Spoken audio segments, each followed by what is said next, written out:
ஒரு முக்கியமான ஒரு அறிவிப்பு என்ன அப்படின்னா, நம்ம கடந்த வருஷம் அல்ஹுதா ஃபவுண்டேஷன் ட்ரஸ்ட் அப்படிங்கிற ஒரு ட்ரஸ்ட்டை வந்து நம்ம ஏற்படுத்தணும்.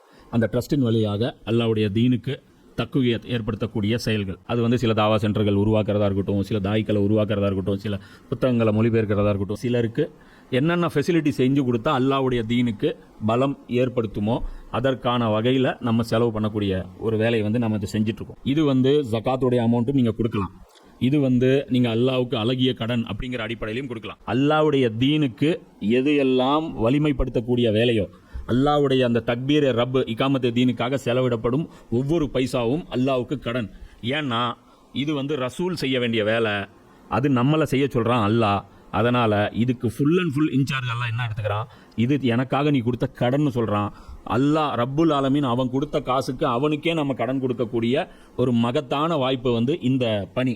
இந்த பணியை வந்து நம்ம செய்கிறோம். இந்த ஒரு பணியை மட்டும்தான் நம்ம செய்கிறோம். அல்லாஹ்வுடைய தீனை சரியான விதத்தில் முஸ்லீம்களுக்கு புரிய வைத்து அதன் மூலமாக அல்லாஹ்வுடைய தீனை வந்து வலுப்படுத்துவது, இந்த ஒரே இலக்குக்காக நாம் வந்து அந்த ஒரு ட்ரஸ்ட் வச்சுருக்கோம். இதுடைய பொருளாதாரம் நிறைய தேவைப்படுது. இப்போ வேலை செய்யத்தான் நமக்கு முதல்ல ஒரு நிலம் மட்டும் வாங்குறதுக்கு, ஒரு பில்டிங் கட்டுறதுக்கான பணி மட்டும் இருந்தால் போதும்னு நினச்சோம். ஆனால் சர்க்கிள் பெருசாக ஆக நிறைய பணம் தேவைப்படுது. நீங்கள் எந்த அளவுக்கு கான்ட்ரிபியூட் பண்ணுவீங்களோ அந்த அளவுக்கு நாமளும் வந்து அந்த வேலைகளை வந்து சிறப்பான முறையில் செய்ய முடியும். அதனால் ஒவ்வொருத்தரும் உங்களால் முடிஞ்ச உங்களுடைய பங்களிப்புகளை இன்ஷா அல்லாஹ் நீங்கள் கொடுங்க. அவுஸுபில்லாஹி மினஷ் ஷைத்தானிர் ரஜீம். பிஸ்மில்லாஹிர் ரஹ்மானிர் ரஹீம். இன்னல் ஹம்தலில்லாஹ் நஹ்மதுஹு நஸ்தஈனுஹு நஸ்தக்ஃபிருஹு வ நூமினு பிஹி வ நதவக்கலு அலைஹி வ நஊஸு பில்லாஹி மின் ஷுரூரி அன்ஃபுஸினா வ மின் ஸய்யிஆத்தி அமாலினா மை யஹ்தியல்லாஹு ஃபலா முஸில்ல லஹு வ மை யுضلில்ஹு ஃபலா ஹாதிய லஹு واشهد ان لا اله الا الله وحده لا شريك له واشهد ان محمدا عبده ورسوله اما بعد اللهم صل على محمد وعلى ال محمد كما صليت على ابراهيم وعلى ال ابراهيم انك حميد مجيد اللهم بارك على محمد وعلى ال محمد كما باركت على ابراهيم وعلى ال ابراهيم انك حميد مجيد رب اشرح لي صدري ويسر لي امري. நபி ஸல்லல்லாஹு அலைஹி வஸல்லம் அவர்கள் அனுப்பப்பட்ட நோக்கம், இந்த தலைப்பில் தான் இன்றைக்கி வந்து பார்க்க போகிறோம். இன்றைக்கி டேட் வந்து 26 ஜமாத்தில் அவ்வல் 1447, இங்கிலீஷ் டேட் வந்து 16/11/2025 ஞாயிற்றுக்கிழமை. இப்போ இந்த தலைப்பை பொறுத்த வரைக்கும் இது ஒரு தனி பிளேலிஸ்ட்டாக அது வச்சுருவோம். இன்ஷா அல்லாஹ் இதை கொஞ்சம் கொஞ்சமாக வேறு ஆங்கிளில் இருந்து இது வந்து ஆட் பண்ணிகிட்டே வருவோம். இது பார்க்க போனால் இது ஆக்சுவலாக பழைய தலைப்பு. இதுக்கு முன்னாடி நபிமார்கள் ஏன் அனுப்பப்பட்டார்கள் அப்படிங்கிற ஒரு தொடர் வந்து நம்ம வந்து ஸ்டார்ட் பண்ணோம். அது ஸ்டார்ட் பண்ணிவிட்டு அதுக்கப்புறம் குரான் கிளாஸ் வந்துருச்சு. அப்புறம் வேறு ஜானர்ஸில் வந்து நம்ம பேசிட்டு போயிட்டோம். ஸோ இது வந்து கொஞ்சம் அட்வான்ஸாக பேசி வச்சிடலாம், ஏன்னா அது ரொம்ப பெண்டிங்லேயே நிற்கிது சப்ஜெக்டு அப்படிங்கிறதுனால. சரி, அதோடைய தொடக்கம் வந்து இப்போ இன்றைக்கி பண்ணலாம் இன்ஷா அல்லாஹ். இன்னும் வந்து இது வந்து பல்வேறு கோணங்களில் பேச வேண்டிய விஷயம். இது வந்து ஒரு கோணத்திலிருந்து மட்டும் எடுத்து வச்சோம்னா அது வந்து பத்தாது, ஏன்னா அவ்வளோ ஆங்கிள்ஸ் இருக்குது இதுக்கு. ஏன்னா ரசூலுல்லாஹ்வுடைய அந்த வருகை வந்து சாதாரண ஒரு விஷயம் கிடையாது.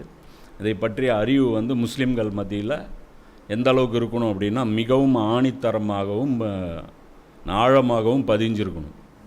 அப்போ இப்போ உதாரணத்துக்கு எடுத்திங்கன்னா, இப்போ கடந்த நவம்பர் மாதம் இந்த 10ஆம் தேதி ஒரு டெல்லியில் வந்து ஒரு கார் குண்டு வெடிப்பு நிகழ்த்தப்பட்டது. அந்த உமருங்கிற ஒரு டாக்டர் வந்து செங்கோட்டைக்கு முன்னாடி வந்து கொண்டு போய் சிக்னலில் வச்சு வெடிக்க வச்சுட்டான். இது வந்து ஆக்சுவலாக முஸ்லீம்கள் தான் பண்ணாங்க. இது வந்து சும்மா வந்துட்டு என்ன பாசிச பாஜக இருந்தாலே சும்மா பழி தான் போடுது அப்படி இப்படின்லாம் கிடையாது. ஏன்னா கண் கூட பார்க்குறோம், அது நிறைய எவிடன்சஸ் வந்து அவங்க காட்டுறாங்க. அது ஆரம்பித்ததும் வந்து இந்த கார் குண்டு வெடிப்புலேருந்து இன்வெஸ்டிகேஷன் ஆரம்பிக்கல. அதுக்கு முன்னாடியிலேருந்தே இன்வெஸ்டிகேஷன் ஆரம்பித்து பல பேர் கைது செய்யப்பட்டதுக்கப்புறம் கடைசியாக இவனை ட்ராப் பண்ணும்போது இவன் வந்துட்டு அவசர கதியில் ஒரு இன்சிடெண்ட் வந்து இவன் பண்ணுறான். இப்போ இதில் சிந்திக்க வேண்டிய விஷயம் என்ன அப்படின்னு பார்த்தீங்கன்னா, யாரெல்லாம் மூளை செலவு செய்யப்படுறாங்கன்னு பாருங்கள். குர்ஆனுடைய சரியான அறிவு இல்லை, யாருடைய பேச்சுக்கோ வந்து அவங்க வந்து பலியாகி அவங்க வந்து பார்த்திங்கன்னா, இப்போ இன்றைக்கி வந்து என்ன நிலைமை பண்ணி விட்டாங்க.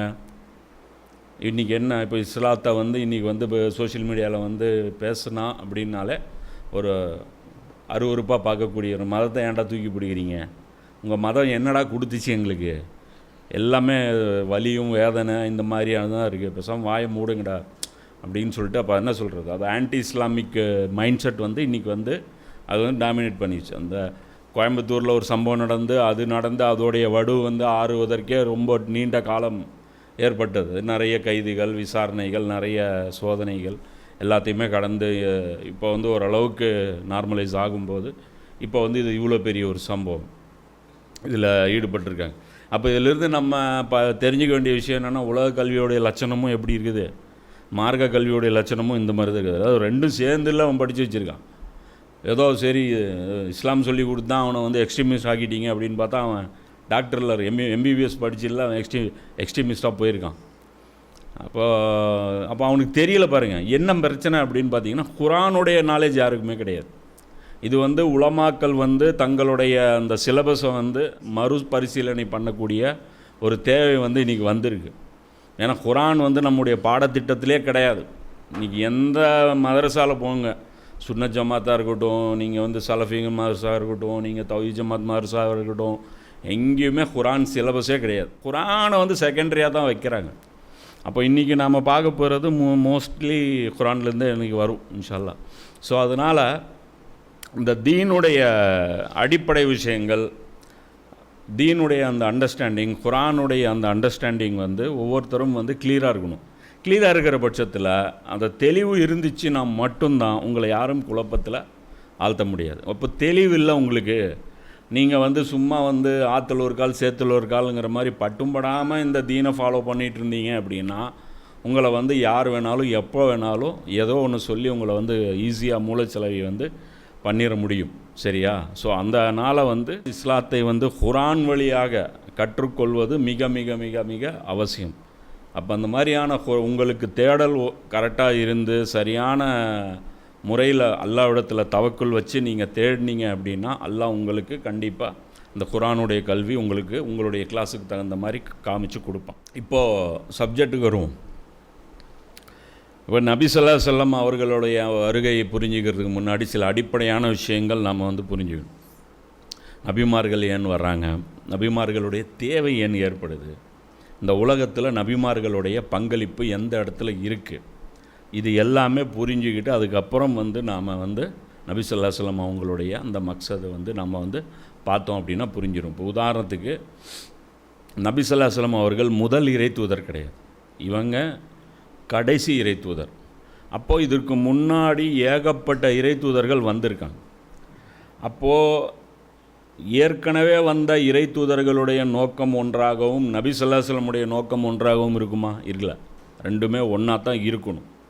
ஏன்னா அவங்களுடைய வேலையும் இதுவாக தான் இருக்கணும், இவருடைய வேலையும் இதுவாக தான் இருக்கணும். ஸோ அந்த அடிப்படையில் நபி ஸல்லல்லாஹு அலைஹி வஸல்லம் அவர்கள் தன்னை பற்றி எப்படி வந்து அறிமுகப்படுத்துகிறாங்க அப்படின்னா, நான் வந்து ஒரு புது நபி கிடையாது, நான் ஒரு வந்து புது ரசூல் கிடையாது, நான் ஒரு நீண்ட பாரம்பரியத்துடைய ஒரு கடைசி பகுதி, நான் ஒரு கட்டிடத்தினுடைய ஒரு கடைசி செங்கல்ங்கிறாங்க. எந்த அளவுக்குன்னா நபி ஸல்லல்லாஹு அலைஹி வஸல்லம் சொல்கிறாங்க, எனது நிலையும் எனக்கு முன்பிருந்த இறை தூதர்கள் நிலையும் ஒரு மனிதரின் நிலையை ஒத்திருக்கிறது. அவர் ஒரு கட்டடத்தை அழகாகவும் எழிலாகவும் கட்டினார். அதன் ஒரு மூலையில் ஒரு செங்கல் வைக்கும் அளவுக்கு இடத்தை மட்டும் விட்டு வைத்தார். மக்கள் வந்து அதை சுற்றி பார்த்துவிட்டு அதன் அழகு குறித்து வியப்பு தெரிவித்தனர். இந்த இடத்தில் இந்த செங்கல் வைக்கப்பட்டிருந்தால் நன்றாக இருக்குமே என்று கூறினார். நானே அந்த செங்கல், நானே இறுதி தூதர் ஆவேன் அப்படின்னு நபி ஸல்லல்லாஹு அலைஹி வஸல்லம் சொல்கிறாங்க. இது முஸ்லீமில் 4594வது ஹதீஸாக இருக்குது. ஸோ அந்த அடிப்படையில் நபி ஸல்லல்லாஹு அலைஹி வஸல்லம் அவர்களுடைய பணி வந்து புதுசு கிடையாது. அப்போது சில அடிப்படை விஷயங்கள் நாம் வந்து நபிமார்களை பற்றி புரிஞ்சு கொள்ளணும், ஈமானை பற்றியும் புரிஞ்சுக்கணும். ஏன்னா இதெல்லாம் வந்து ரொம்ப பின்னாடியிலேருந்து இழுத்துட்டு வந்து சொன்னால் தான் இது மேட்ச் ஆகும். ஏன் அப்படின்னா, உங்களுடைய நாலேஜ் எந்த அளவுக்கு ஆழமாக இருக்குதுன்னா அந்த அளவுக்கு வந்து நிலைத்தன்மை இருக்கும். உங்களுடைய நாலேஜ் வந்து நுனிப்புல் மேயிற மாதிரி மேலோட்டமாக இருந்துச்சுன்னா அது மேலே இருந்து அப்படியே தட்டி விட்டுட்டு போயிடுவான். ஸோ அது டெப்த் அனாலிசிஸ் வந்து உங்களுக்கு தெரிஞ்சிருக்கணும். ஏன்னா இதில் உங்கள் வாழ்க்கையை நீங்கள் வந்து செலுத்த போகிறீங்க.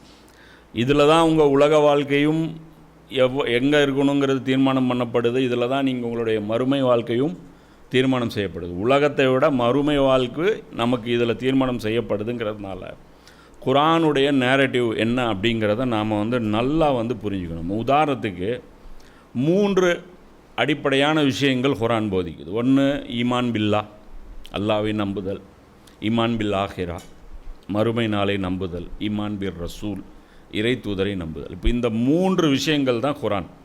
இந்த 3 டாப்பிக்குள்ளே தான் மாறி மாறி எந்த சப்ஜெக்ட் வந்தாலும் இந்த 3 டாப்பிக்குள்ளே தான் வரும். இது 3ன்னு பார்த்தாலும் இதை ஒன்றோட ஒன்று பின்னி பிணைஞ்சிரும். ஈமான் பில்லா, அல்லாஹ்வுடைய நம்புதலின் சாரம் என்ன அப்படின்னா, நம் கண் முன்னாடி இருக்கக்கூடிய இந்த உலகம் நிரந்தரமாக இருந்ததும் கிடையாது, இறக்கப் போவதும் கிடையாது. அப்போ இது எல்லாமே படைப்பு தான். ஒரே ஒரு படைப்பாளன் மட்டும் ஆதியில் இருந்தான்.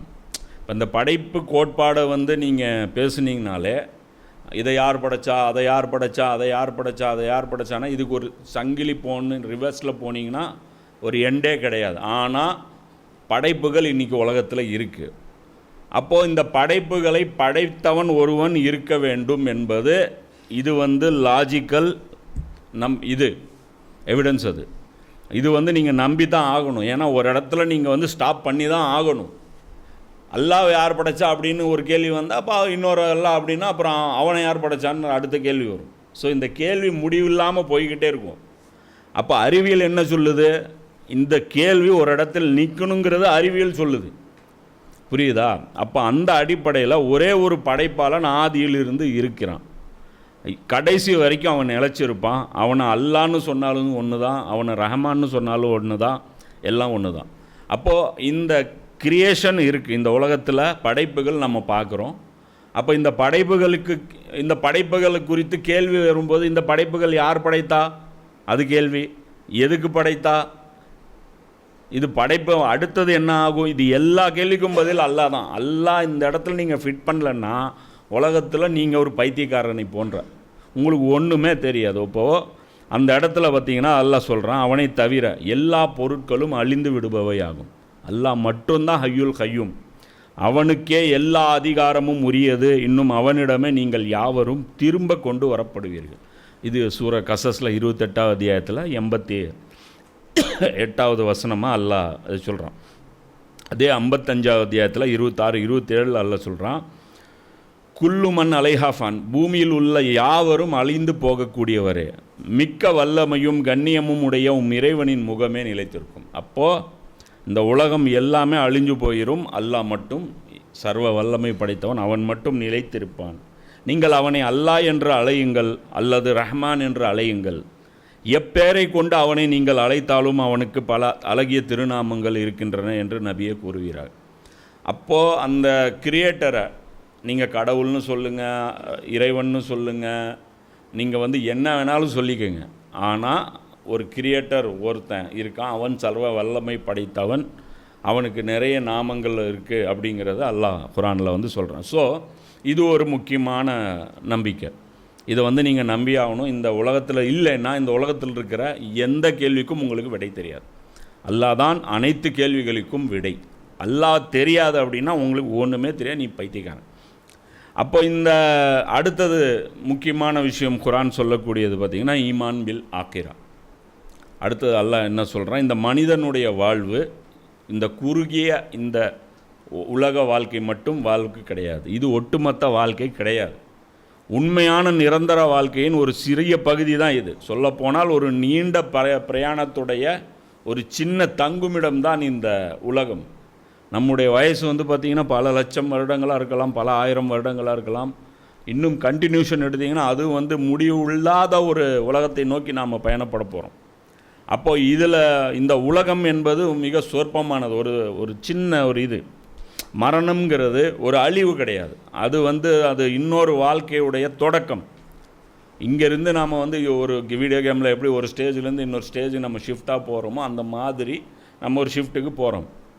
அப்போது இந்த வாழ்க்கை, இந்த மரணத்தை பற்றி குர்ஆன் என்ன சொல்லுது அப்படின்னா, உங்களில் எவர் செயல்களால் மிகவும் அழகானவர் என்பதை சோதிப்பதற்காக அவன் மரணத்தையும் வாழ்வையும் படைத்தான், மேலும் அவன் யாவரையும் மிகைத்தவன், மிக மன்னிப்பவன். இது 67வது அத்தியாயத்தில் 2வது வசனத்தில் அல்லாஹ் சொல்கிறான். அப்போ இந்த இடத்துல அல்லாஹ் என்ன சொல்கிறான், இந்த வாழ்க்கை, இந்த மரணம், இது எதுக்காக அல்லாஹ் படைச்சேங்கிறான். உங்களில் செயலால் மிக அழகானவர் யார், உங்கள் செயல்களில் யார் சிறந்த செயல்கள் நற்செயல் புரியுறீங்க, யார் வந்து நீதமாக நடக்கிறீங்க, யார் வந்து நல்ல முறையில் இந்த உலகத்தில் நடந்துக்கிறீங்க அப்படிங்கிறத சோதிப்பதற்காக. இப்போ இந்த அடிப்படை உண்மைகள் நாம் கிடைக்காத பொழுது நம்ம எப்படிப்பட்டவங்க? இப்போ இந்த விஷயங்கள் தெரிஞ்சுதுன்னா இந்த உலகத்தில் நம்முடைய வாழ்க்கை வேறு மாதிரி இருக்கும். இந்த விஷயம் தெரியல அப்படின்னா நம்ம என்னவாக இருப்போம்? வெறும் மனோ இச்சைகளை பின்பற்றுவோம். வெறும் நம்முடைய உடலை மட்டுமே சார்ந்து இயங்கக்கூடியவர்களாக இருப்போம். உடலுடைய இச்சைகளை தீர்த்து கொள்ளக்கூடிய ஒரு மிருகமாக இருப்போம். இதுதான் அல்லாஹ் குர்ஆனில் சொல்கிறான். இறை நம்பிக்கை கொண்டு நற்செயல் புரிவோரை நிச்சயமாக அல்லாஹ் சுவனங்களில் புகுத்துவான். அவற்றின் கீழே ஆறுகள் ஓடிக்கொண்டிருக்கும். நிராகரிப்பாளர்கள் உலகின் சில நாள் வாழ்வின் சுவை அனுபவித்து கொண்டிருக்கின்றார்கள். கால்நடைகளை போன்று உண்டு பருகி கொண்டிருக்கிறார்கள். மேலும் அவர்கள் இறுதியில் சென்றடையும் இடம் நரகமாகும். இப்போ கால்நடைகளுக்கு வந்து பார்த்திங்கன்னா வேறு எந்த நோக்கமும் கிடையாது. அவங்கள்ட்ட போய் கேளுங்க, கால்நடைகள் போய் பாருங்கள், அது ஆட்டுக்கு பாருங்கள், கொஞ்சம் அது வயிற்றுக்கு போட்டிங்கன்னா அது பாட்டுக்கு அக்கடான்னு கிடக்கும். வேறு எதுவுமே ஏதோ ஒரு போராட்டம் ஆர்ப்பாட்டம் பண்ணுமா, எனக்கு உரிமை கொடு, அதை கொடு, இதை கொடு, நீ எதையுமே கேட்காது. வேறு ஃபுட்டு கொடுன்னு கூட கேட்காது. அது போடுறத தின்னுட்டு உக்காந்துட்டு இருக்கும். பச்சை புல்லை போட்டிங்கன்னா பச்சை தின்னும், காஞ்ச புல்லை போட்டிங்கன்னா காஞ்சதை தின்னுட்டு இருக்கும். இப்போ இதே வந்து பார்த்திங்கன்னா மனுஷன் இப்படி செயல்படக்கூடாது. ஆனால் இன்றைக்கி மனுஷன் என்ன சொல்கிறான்? இதே வார்த்தையை சொல்லுவோம். யார்ட்டா கேளுங்க, எல்லாம் வயிற்று பொழப்புக்கு தாங்க, ஒரு ஜான் வயிற்றுக்காக தாங்க. இப்போ ஒரு ஜானுக்கு வாழ்கிறக்கூடியவன் வந்து அது வாழ்க்கையே கிடையாது. அதுதான் அல்லாஹ் சொல்கிறான். இப்போ இன்றைக்கி வந்து பார்த்திங்கன்னா நம்மளும் என்ன பண்ணுறோம்? ஏட்டா என்ன 2 வேளை சோத்துக்காக தாங்க உழைக்கிறோம், இதுக்காகவே வாழ்கிறோம். அப்போ மனிதன் வந்து இது தாண்டி அவனுக்கு வந்து உயர்ந்த நோக்கம் இருக்குது, அவனுடைய லட்சியம் வந்து பெருசாக இருக்குது. அதுதான் அல்லாஹ் சொல்கிறான். சற்று சிந்தித்து பாருங்கள், முகங்குப்புற நடந்து செல்பவன் மிகச்சரியான வழியை அடைபவனா, அல்லது தலை நிமிர்ந்து ஒரு நேரான வழியில் நடந்து சென்று கொண்டிருப்பவன்? இந்த முகங்குப்புற நடக்கிறதுனா இப்படி கால்நடைகள் மாதிரி நடக்குது. அவன் அந்த கால்நடை ஏன் அப்படி நடக்குது அப்படின்னு பார்த்தீங்கன்னா, இப்படியே இங்கே கீழே பார்த்துட்டே போகும். ஏதாவது சாப்பிட்றது கிடைக்குதா, அது மோந்துக்கிட்டே இருக்கும். நம்ம ஐட்டம் ஏதாவது இருக்கா, நம்ம ஐட்டம் ஏதாவது இருக்கா, இதுதான் அதோடைய கான்செப்ட். நாய் வந்து அல்லாஹ் குர்ஆனில் நிறைய இடத்துல உதாரணம் சொல்லுவோம். இந்த நாய் பார்த்தீங்கன்னா இப்படி தான் மோப்பம் பிடிச்சிட்டே இப்படி மோப்பம் பிடிச்சிட்டே தெரியும். அதுதான் எல்லாம் சொல்லுவோம், இப்படி திரியுதே இவன் யோக்கியனா, அல்லது 2 காலில் அப்படி நிற்கிறானே, தலை நிமிர்ந்து நேரான வழியில் போகிற பாதை என்ன, ஒரு லட்சியத்தோட, ஒரு இலக்கோட, ஒரு நோக்கத்தோடு வாழக்கூடிய இவன் வந்து சிறந்தவனா, ஒரு நோக்கமும் இல்லாமல் வயிறுக்காகவே அப்படியே குமிஞ்சிக்கிட்டே அப்படியே ஏதாவது திங்கிறது கிடைக்குதா அப்படின்னே சுற்றிட்டு இருக்கிறானே இவனா, அப்படிங்கிற இந்த விஷயத்தை வந்து அல்லாஹ் அது சொல்கிறான். ஸோ மனுஷனை வந்து அல்லாஹ் ஒரு உயர்ந்த நோக்கத்துக்காக படைச்சிருக்கு. சரி, அடுத்த கேள்வி, அப்படி என்ன நோக்கம்? இப்போ அடுத்து தெரிஞ்சுக்கணும்ல, மனிதனுடைய நோக்கம் என்ன? ஓகே, ஃபித்ரத்தை வச்சு அவன் எப்படியோ தடுமாறி ஒரு ஓகே படைப்புகள் இருக்குன்னா படைப்பாளன் இருக்கிறான் அப்படின்னு நம்பிட்டான். அடுத்து வந்து அவனுக்கு வந்து என்ன பண்ணணுங்கிறது தெரியல. சில விஷயங்கள் அவனுடைய அந்த ஃபித்ரத் சார்ந்து இருக்கான். அதுலேயும் வந்து என்ன சொல்கிறது, டூஸ் அண்ட் டோன்ட்ஸ் வந்து ஃபித்ரத்தில் இருக்குது. அது மாதிரி வச்சுக்கிட்டு அவன் போகிறான். அப்போ அடுத்தது வந்து இப்போ அந்த மறுமை நாள் இருக்குது, இன்னொரு வாழ்க்கை இருக்குது. அப்படிங்கிற பட்சத்தில் எந்த அடிப்படையில் விசாரணை இருக்கும்? விசாரணை எந்த அடிப்படையில் இருக்கும் அப்படின்னு பார்த்தீங்கன்னா, இதை வந்து பல்வேறு கோணங்களில் வந்து குர்ஆன் விளக்குது. இது வந்து அல்லாஹ் வந்து நபிமார்களை சார்ந்து கிடையாது. நபிமார்கள் இந்த உலகத்திற்கு வந்தே ஆக வேண்டும் என்ற தேவையே கிடையாது. அல்லாஹ் மனிதர்களை அவனுடைய படைப்புகளை மட்டுமே வைத்து நியாய தீர்ப்பு நாளில் அவனால் தீர்ப்பளிக்க முடியும். சொர்க்கத்துக்கு போகிறவன் யார், நரகத்துக்கு போகிறவன் யாருன்ட்டு அல்லாஹ்வால் தீர்மானம் செய்ய முடியும். இதுக்கு வந்து நபி அனுப்பி, ரசூல் அனுப்பி, ஒரு வேதம் அனுப்பி, இதெல்லாம் அனுப்பி தான் அவன் பண்ணணும் அப்படிங்கிற அந்த ஏற்பாடே தேவையில்லை. இது வந்து கூடுதலாக அல்லாஹ் செய்கிற ஒரு விஷயந்தான் இது. புரியுதுங்களா? இப்போ இதனால் வந்து இப்போ அது கரெக்டாக புரிஞ்சுக்கணும் இந்த விஷயத்தை. உடனே என்ன பண்ணிவிடுவா, நபிமார்கள் தேவையில்லைன்ட்டான், என்ன ஹதீஸ் மறுப்பு அப்படின்னு சொல்லிட்டு அந்த மாதிரி எடுத்துகிட்டு. முதல்ல அல்லாஹ் வந்து மனிதனுக்குள்ளே என்னென்ன வச்சிருக்கான், மனிதனை வந்து வெறுமனே அல்லாஹ் அனுப்பலை. அல்லாஹ் சொல்கிறான்ல, இந்த கால்நடைகள் மாதிரி மோப்பம் பிடிச்சிட்டு ஊர்ந்து செல்றக்கூடிய ஒரு பிராணியாக அல்லாஹ் மனிதனை வைக்கலை. மனிதனை வந்து அவன் வந்து ஒரு மிகச்சிறந்த அமைப்பில் வந்து படைச்சிருக்கான். அழகி அல்லாஹ்வுடைய ப்ராடக்ட்லேயே மாஸ்டர் பீஸ் மனிதன். அப்போ அவனுக்குள்ள அல்லாஹ் என்னென்னலாம் வச்சிருக்கிறான் அப்படின்னு பார்க்கும்போது அது அல்லாஹ் சொல்கிறான், பகுத்தறிவுன்னு ஒன்று இருக்குது, செவிப்புலன்னு இருக்குது, பார்வை இருக்குது, குறிப்பாக 6ஆம் அறிவுன்னு சொல்கிறோம் நம்ம அந்த பகுத்தறிவு. அப்போ இதில் சில விஷயங்கள் இன்பில்ட்டாக அல்லாஹ் இது பண்ணியிருக்கான். இப்போ இதுக்கு பேர் நஃப்ஸு. இப்போ இதில் ஒவ்வொரு விஷயம் அல்லாஹ் என்ன சொல்கிறான், நஃப்ஸி வமா சவ்வாஹ, ஆத்மாவின் மீதும் அதை ஒழுங்குபடுத்தியவன் மீதும் சத்தியமாக. பிறகு அவன் அல்லாஹ் அதற்கு அதன் தீமையையும் அதன் நன்மையையும் உணர்த்தினான். ஆத்மாவுக்கு என்ன சொல்லித்தரான் அல்லாஹ், நன்மை எது தீமை எதுன்னு சொல்லி அதுக்கு தனியாக பாடம் எடுத்து. அப்போ நஃப்ஸ் ஒன்று இருக்குது, மனிதன் அவன் உயிர் இருக்குது, அது இல்லாமல் அவனுக்குள்ளே என்ன இருக்குது, நஃப்ஸ் இருக்குது. அடுத்தது அல்லாஹ் சொல்கிறான் 75வது அத்தியாயத்தில், கியாமத் நாளின் மீது சத்தியம் செய்கிறேன், நிந்தித்து கொண்டிருக்கும் ஆத்மாவின் மீதும் சத்தியம் செய்கிறேன், எனினும் மனிதன் தனது நஃப்ஸுக்கு எதிராகவே சாட்சி கூறுபவனாக இருக்கிறான். அவன் தன் பிழைகளை மறைக்க புகழ்களை எடுத்து போட்ட போதிலும் அப்படின்னு சொல்லிட்டு அல்லாஹ் 75வது அத்தியாயத்தில் 1, 2, அப்புறம் 14, 15. அப்போ இந்த இடத்துல அல்லாஹ் என்ன சொல்கிறான், விசாரணை நஃப்ஸை கொண்டே இருக்கும், தனது நஃப்ஸுக்கு எதிராகவே சாட்சி கூறுபவனாக இருப்பான். நஃப்ஸை வச்சு அல்லாஹ் குற்றம் பிடிச்சிருவான். புரியுதுங்களா? இங்கே இந்த உலகம் ரொம்ப காம்ப்ளிகேட்டடான இடம். நம்ம நினச்சிட்டு இருக்கிற மாதிரி மறுமை நாளுடைய விசாரணை 5 நேரம் தொழுதியா அப்படின்னு எல்லாருக்கும் காமனாக இருக்க போகிறது கிடையாது. இங்கே யார் யாருக்கு அல்லாஹ் என்னென்ன கொடுத்துருக்கான், எவ்வளோ எவ்வளோ வாய்ப்புகள் அவனுக்கு தரப்பட்டிருக்கு, எந்தெந்த காலகட்டத்தில் வாழ்கிறீங்க, எந்த சூழலில் வாழ்கிறீங்க, என்ன மாதிரியான ஆட்சி கீழே நீங்கள் வாழ்கிறீங்க, உங்களுக்கு தரப்பட்ட இடம் பொருள் ஏவல் அது எல்லாத்தையும் கணக்கில் வைத்து அல்லாஹ் விசாரிப்பான். புரியுதுங்களா? எல்லாருக்கும் வேதத்தை கொண்டு விசாரிக்க போகிறது கிடையாது. அப்போது நஃப்ஸே போதும் அல்லாஹ் சொல்கிறான், நஃப்ஸுக்கு எதிராகவே சாட்சி கூறுவான், அவனே சொல்லுவான். 16வது அத்தியாயத்தில் 111வது வசனம், அந்நாளில் ஒவ்வொரு நஃப்ஸும் மனிதனும் தன்னை பாதுகாப்பதற்காக வாதாடி கொண்டு வருவான். மேலும் ஒவ்வொரு நஃப்ஸுக்கும் அவர் செய்த செயல்களுக்கான முழுமையான கூலி வழங்கப்படும். மேலும் அவர்களில் எந்த நஃப்ஸுக்கும் இம்மி அளவும் அநீதி இழைக்கப்பட மாட்டாது. அப்போது அல்லாஹ் என்ன சொல்கிறான், ஒவ்வொருத்தரும் அந்த நஃப்ஸு வாதாடும். அப்போ நஃப்ஸை வச்சே தான் குற்றம் பிடிப்பேன், அதுக்கு முழுமையாக நஃப்ஸுக்கு வச்சே நான் கூலி கொடுத்துருவேன். மேலும் அவர்களில் எந்த நஃப்ஸுக்கும் நான் என்ன பண்ணிட மாட்டேன், நான் அநீதி இழைக்க மாட்டேன்.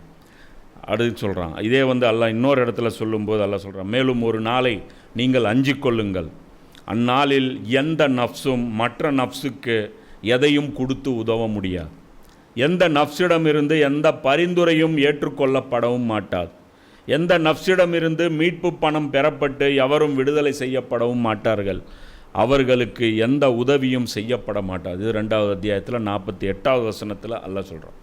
அப்போது அந்த அடிப்படையில் இதை சார்ந்து மட்டுமே அல்லாஹ்வால் கேள்வி கணக்கை நிறுவ முடியும், மறுமையை அவனால் தீர்ப்பளிக்க முடியும், மாலிகி யௌமித்தீன் அவனால் இது பண்ண முடியும். அப்போ நபிமார்களுடைய ரோல் இந்த இடத்துல ஒன்றுமே இல்லை. அப்போ நபிமார்கள் இங்கே வணக்க வழிபாடு கற்றுத்தர வேண்டியது எதுவுமே இல்லை, அல்லாஹ் வணங்கணும்னு தேவையே இல்லை. நீ என்னத்தை போய் அல்லாஹ்வை நீ வணங்கி உன்னுடைய இபாதத் அல்லாஹ்வுக்கு தேவை அங்கே. அதாவது நபிமார்கள் வந்ததுக்கப்புறம் அதுக்கப்புறம் தேவையாயிரும். புரியுதா? இப்போ ஒவ்வொரு விஷயம் கற்றுட்டு கொடுத்ததுக்கப்புறம் ஆயிரும். இப்போ நான் சொல்கிற விஷயம் இந்த பேசிக்கிலிருந்து எடுத்துகிட்டு வாங்க. இப்போ இந்த உலகத்தில் இருக்கக்கூடிய எல்லாருக்கும் எல்லா செய்திகளும் போய் சேர்ந்துருச்சா? இல்லை. அப்போது ஒவ்வொருத்தர் எப்படி விசாரிக்கப்படுவாங்க, அப்போ ஒவ்வொருத்தர் அவங்கவுங்க சார்ந்து இப்படி விசாரிக்கப்படுவாங்க. அப்போது 2வது விஷயம் அல்லாஹ் என்ன பண்ணுறான், இந்த ஒரு சிலாயத்தோட அந்த மனுஷனை அப்படியே அந்த உலகத்தில் அல்லாஹ் அனுப்பலை. ஏன்னா இது 10வது. அடுத்து கூடுதலாக அல்லாஹ் இன்னொரு ஆட் ஆன் பண்ணுறான், இதுக்குள்ளே இன்னொரு விஷயம் போடுறான். இப்போ நம்ம ஃபோன் வாங்கினோம்னா என்ன இருக்குது, ஒரு ஃபோன் வாங்குகிறோம், ஆண்ட்ராய்டு ஃபோன் வாங்கினோம்னா சாம்சங் வாங்கும்போது அதோடைய டிஃபால்ட் ஒரு யூசர் இன்டர்ஃபேஸ் யூஐ ஒன்று இருக்குது முதல்ல. அது ஃபோனு, வெறும் ஃபோனுக்கே அது யூசர் இன்டர்ஃபேஸ் ஒன்று இருக்குது. அதுக்கப்புறம் ஆண்ட்ராய்டு ஒன்று இருக்குது. அப்போ ஆண்ட்ராய்டில் அதில் வெர்ஷன்ஸ் இருக்குது. அதுக்கப்புறம் சிம் கார்டு இருக்குது. அதுக்கப்புறம் 5G 4G 3G அதெல்லாம் தனித்தனி. அதுக்கப்புறம் ஆப்ளிகேஷன் போட போகிறீங்க. ஸோ அது மாதிரி 2வது ஒரு விஷயமும் இருக்குது. அல்லாஹ் என்ன வச்சுருக்கான், ரூஹ் வச்சுருக்கான். அல்லாஹ் சொல்கிறான், நான் அவரை முழுமையாக்கி அவருக்குள் என்னுடைய உயிரிலிருந்து ஊதியதும் நீங்கள் அனைவரும் அவருக்கு சிரம் பணிந்து. 15வது அத்தியாயத்தில் 29 வசனம். இப்போ இது ரூஹ் இருக்குது அல்லாஹ் சொல்கிறோம். நான் ரூஹ் ஊதியிருக்கேன் மனுஷனுக்குள்ளே, அது ரூஹ் ஊதியிருக்கேன்.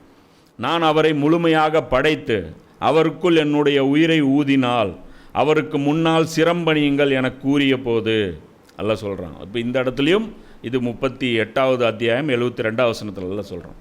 அப்போது இந்த இடத்துல மனிதர்களை வந்து நான் என்னுடைய ரூஹ் ஊதியிருக்கேன். அது ரூஹ் என்ன அல்லாஹ் மட்டுமே அறிவான். அதுக்கு யாருக்கும் விளக்கம் தெரிய. கேள்வி கேட்டதுக்கு அல்லாஹ் என்ன சொல்லிட்டான், இது பற்றி உங்களுக்கு புரிந்து கொள்ளும் அளவிற்கு ஞானம் இல்லைன்ட்டான். அப்போ ரூஹ் எங்கே இருக்குது மனுஷனுக்குள்ளே, நஃப்ஸ் எங்கே இருக்குது தெரியாது. அதெல்லாம் வந்து அல்லாஹ் வச்சுருக்கான். ரூஹு பற்றி இவர்கள் உம்மிடம் வினவுகிறார்கள், கூறுவீராக ரூஹ் என் இறைவனின் கட்டளையினால் வருகிறது, ஆனால் உங்களுக்கு மிக குறைவாகவே ஞானம் வழங்கப்பட்டுள்ளது. இது 17வது அத்தியாயத்தில் 85வது வசனம்.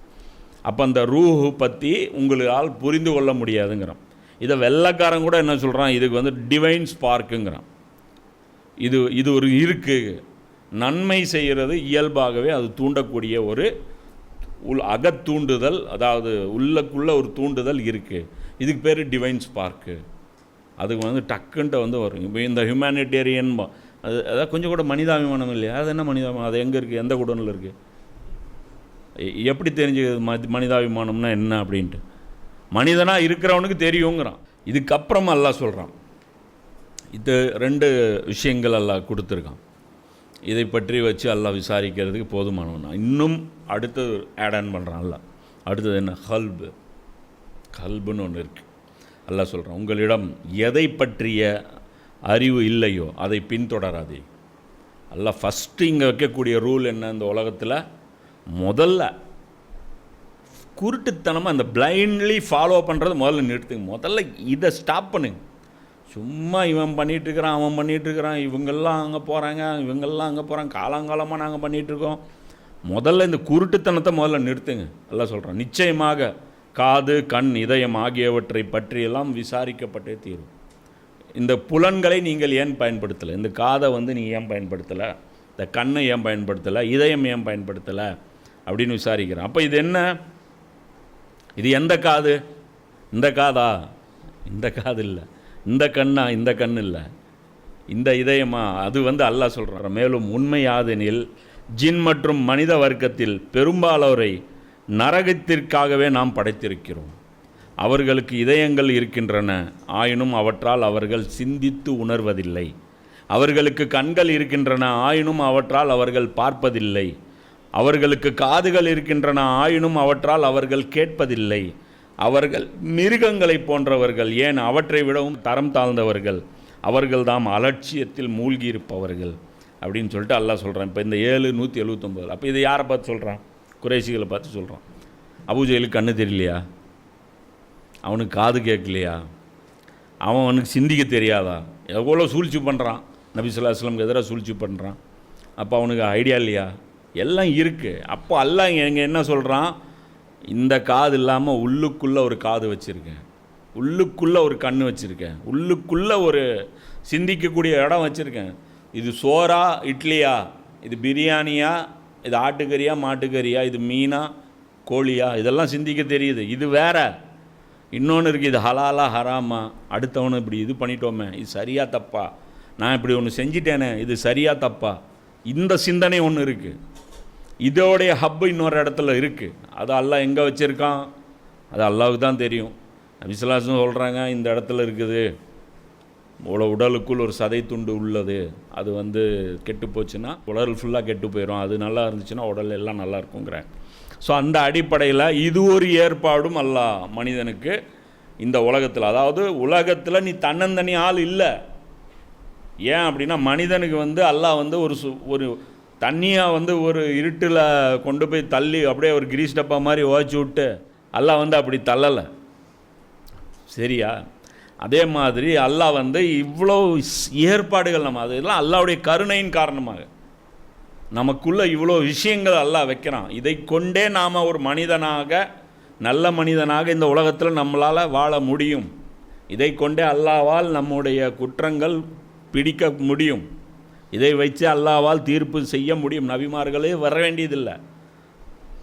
நபிமார்கள்லாம் வந்தாங்க அப்படின்னா அவங்க ஒரு பெரிய வேலையோடு வருவாங்க.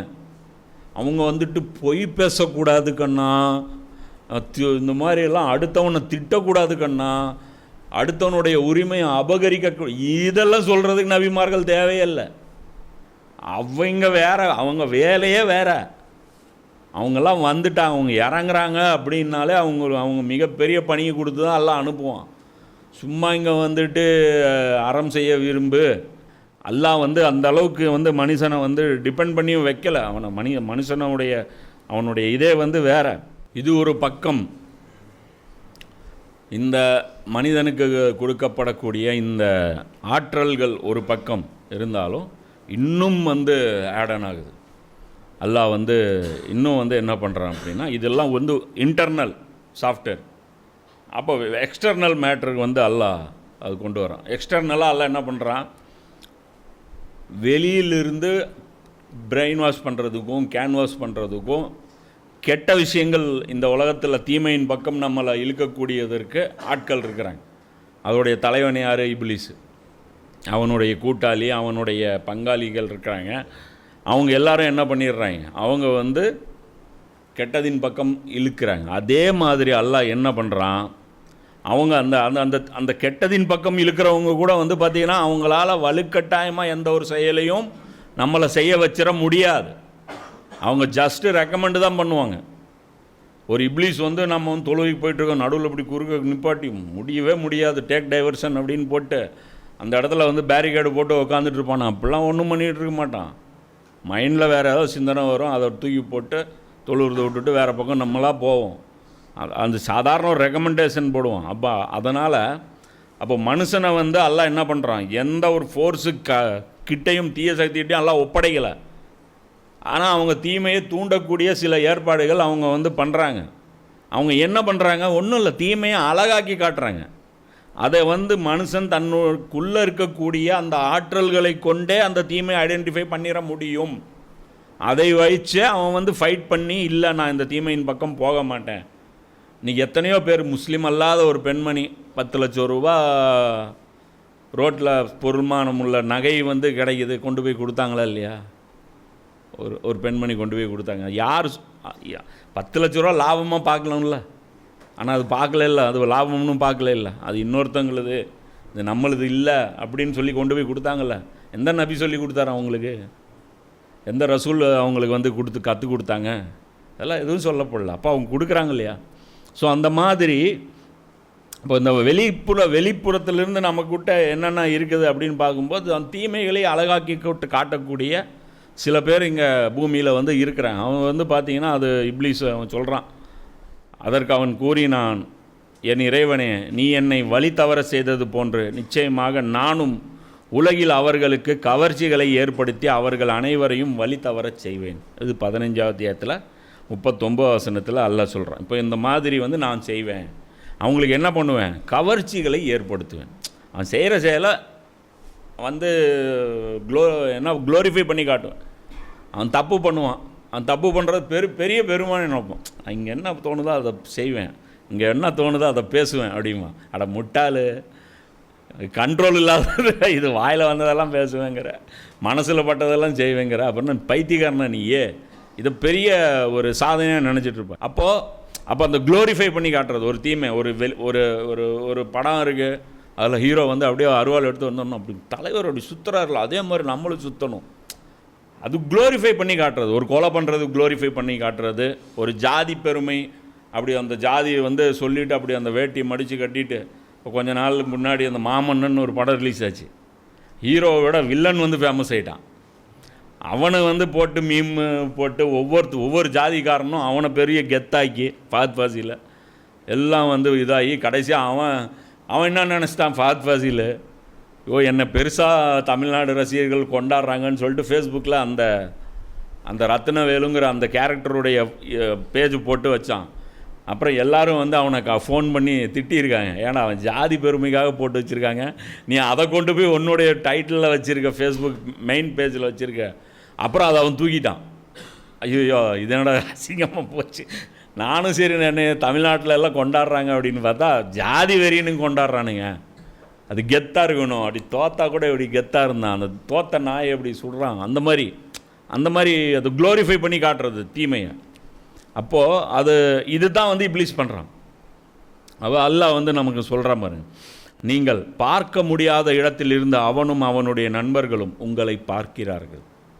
நீங்கள் பார்க்கறது இல்லை அவனை, ஆனால் அவனும் அவனுடைய நண்பர்களும் உங்களை பார்த்து கொண்டிருக்கிறார்கள். நிச்சயமாக இறை நம்பிக்கை கொள்ளாதவர்களுக்கு இந்த ஷைத்தான்களை நண்பர்களாக நாம் ஆக்கியுள்ளோம்.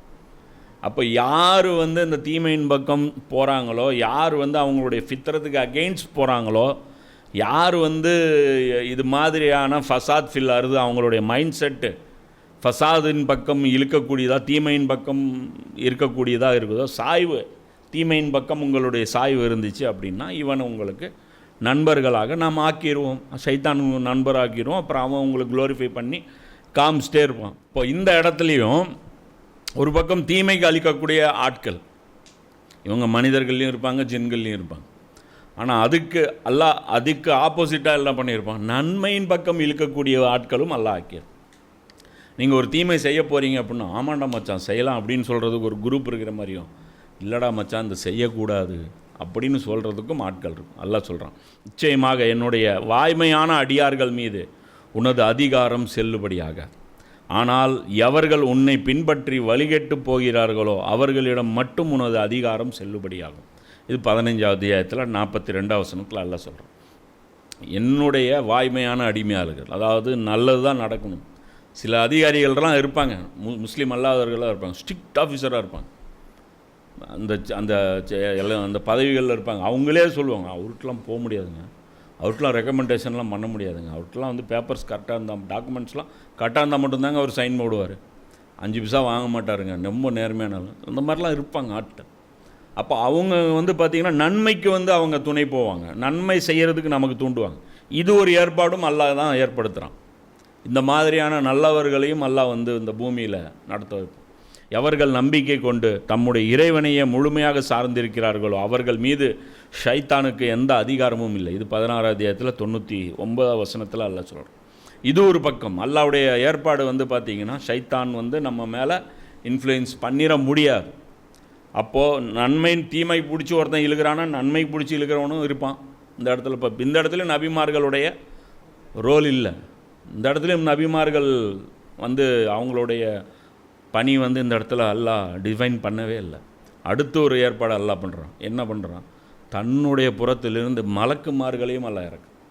இந்த மாதிரியான நேர்மையாளர்களை, இந்த மாதிரியான உத்தமர்களை, வாய்மையாளர்களை, இவர்களுக்கு உதவி செய்கிறதுக்கும் இவங்களுக்கு பக்கபலமாக இருந்து அவங்களுக்கு ஒரு மோரல் சப்போர்ட்டாக நிற்கிறதுக்கு மலக்குமார்களை அல்லாஹ் மனிதர்களுக்கு இறக்குறான். நபிமார்களுக்கு இல்லை, மனிதர்களுக்கு.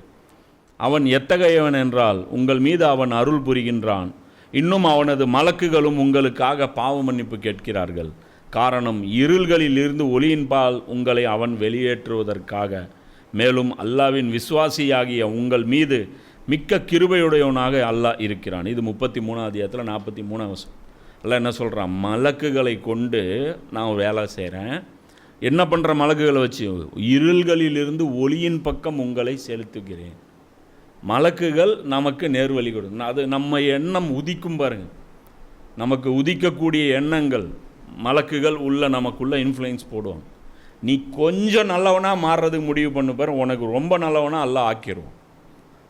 நீ அதுதான் அந்த ஹதீஸில் வரும், ஒரு ஜான் வந்தால் நான் ஒரு முளம் வருவேன். அல்லாஹ் வந்து சரி நீ ஒரு ஜான் வந்தால் நான் ஒரு முளம், நீ ஒரு முளம் வந்தால் நான் அதை விட பெரிய 8, நீ நடந்து வந்தால் நான் ஓடி வருவேன்.